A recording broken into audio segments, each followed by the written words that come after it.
On va voir maintenant quelques exemples sur des systèmes dynamiques continus. Premier exemple dont on peut parler, c'est les rotations. Donc, si vous prenez une rotation d'angle alpha, quelle que soit la valeur de alpha, rappelez-vous, on a dit que une rotation d'angle alpha est une isométrie. C'est une isométrie dans le sens où je vais avoir la distance entre R alpha de x, R alpha de y égale à la distance x et y. Parce qu'en fait, les rotations, c'est des translations. Vous ajoutez à chaque fois la même distance. Et du coup, c'est des isométries. Donc, si c'est une isométrie, ça, je peux le généraliser pour obtenir que la distance de l'itéré nème de x et l'itéré nème de y égale à la distance entre x et y.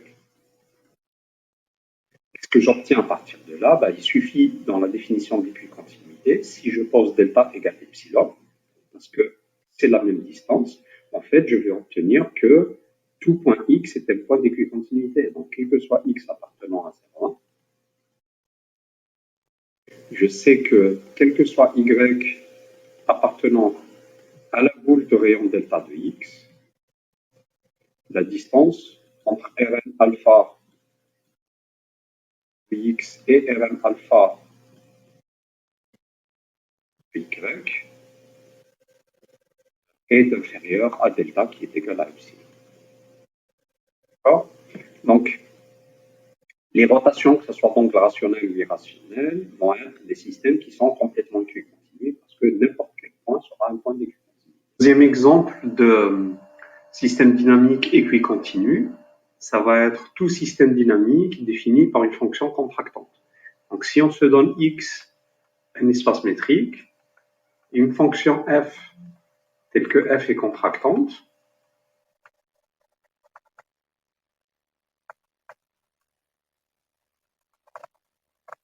alors, contractante, qu'est-ce que ça veut dire? Ça veut dire que la distance entre f de x,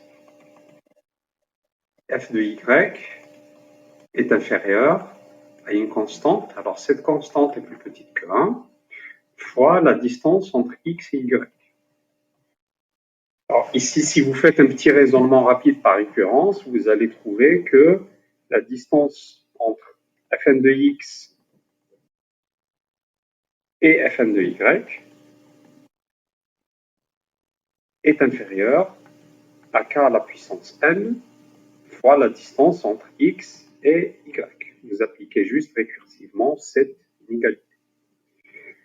Donc, si j'obtiens cette inégalité-là, donc si la distance entre x et y est inférieure à delta, également c'est facile, il suffit de prendre delta égale epsilon, je vais obtenir que la distance entre fn de x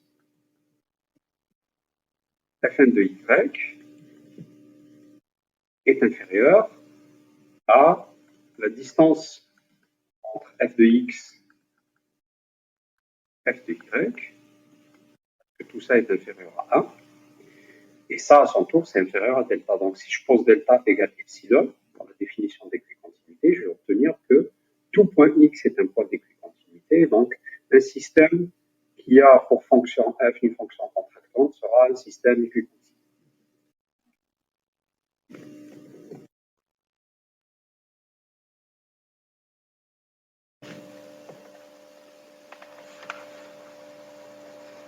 Maintenant, on va donner un exemple de système dynamique sensible aux conditions initiales. Et on va considérer un système dynamique qu'on connaît déjà, qui est le doublement de période. Je vais prendre le cercle et je vais prendre la fonction b, où b de x égale à 2x modulo a. Alors, je vais prendre un point x et l'écrire en base 2. Donc, je vais écrire x sous la forme 0, x1, x2, x3, etc. avec tous les xi qui appartiennent à 0,1 parce que je travaille en base 2.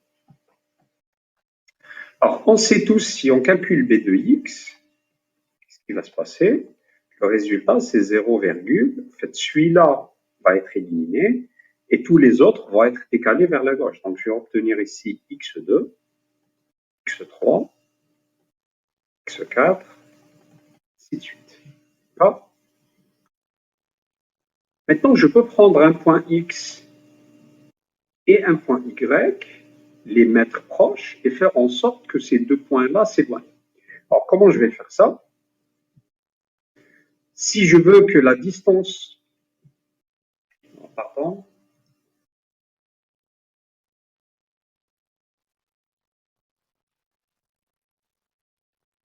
Donc, si je veux que la distance entre x et y soit inférieure à 2 à la puissance moins k, en fait, il suffit que les k premiers éléments soient identiques. Donc, si je prends x, c'est 0,x1, x2, jusqu'à xk. Et ici, je vais mettre xk plus 1, etc. Si je choisis y comme étant 0,x1, x2, xk, mais à partir de là, peut être différent. Je sais que y va être proche de x. Donc la distance entre x et y sera inférieure à 2 à la puissance moins k. Je peux fixer k aussi grand que je veux, et donc je peux rendre 2 à la puissance moins k aussi petit que je le souhaite.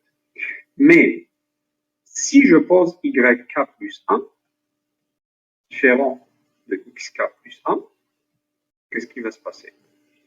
Donc si j'itère la première fois, je vais avoir b de x, b de y, c'est 0, x2, x3 jusqu'à xk. Donc j'itère, bk de x, ça sera quoi?